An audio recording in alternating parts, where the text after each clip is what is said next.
Welcome to Pro Tips for Google Slides, where we'll look at some lesser known but useful tips for getting the most out of Google Slides to make this tool work for you. Let's look at some overall design tips for Google Slides. When you're in Google Slides, it's easy to add new slides anytime by clicking the plus icon in the corner. When you're adding new slides, click the drop-down arrow to see a list of pre-formatted layouts you can use. Try to stick to these to ensure good accessibility and formatting in your final presentation. When you're ultimately presenting your slides to an audience, there's some variation in screen sizes you might encounter, so it's good to think ahead a bit and plan for that. For example, if you're projecting your slides on a TV screen, you'll notice that most newer TVs have a widescreen format, while some older TVs have a much narrower screen. If you know in advance what kind of screen you'll be presenting on, you can account for that when designing your slides. Head to File and Page Setup to look at your slide's aspect ratio. By default, Google Slides should generally start in widescreen or 16:9 format. This is ideal for most TVs, projectors, and for online presentations over Google Hangouts and things like that.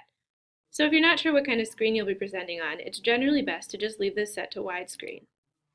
But if you know for sure that you'll be presenting in an older, narrow TV, you might want to change this page setup to standard or 4:3 format. As you're adding to your presentation, you may find yourself feeling like you have a bunch of information to share on each slide. And you're worried that you'll forget all of it in the heat of the moment when you're presenting live to an audience. To help jog your memory, you may be tempted to add all of these juicy facts and information as large chunks of text on each slide. But stop yourself. You don't have to dump all of your notes and remarks as text onto the slides for your audience to see. Instead, keep your slides themselves clean and simple, and use the Notes panel below each slide to add reminders and information to jog your memory.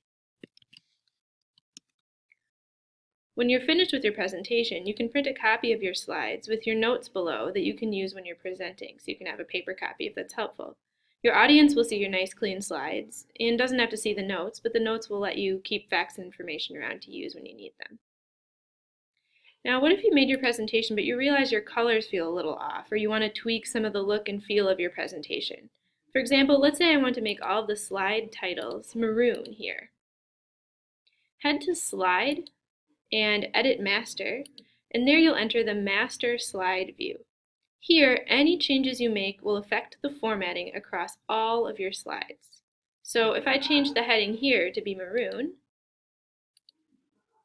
it will apply to all of the headings of the same style in that slide format across my presentation. Don't worry, changes you make here won't affect the actual content on your slides. That will all still be there when you exit out of this master slide view. But it will change the formatting consistently across your presentation.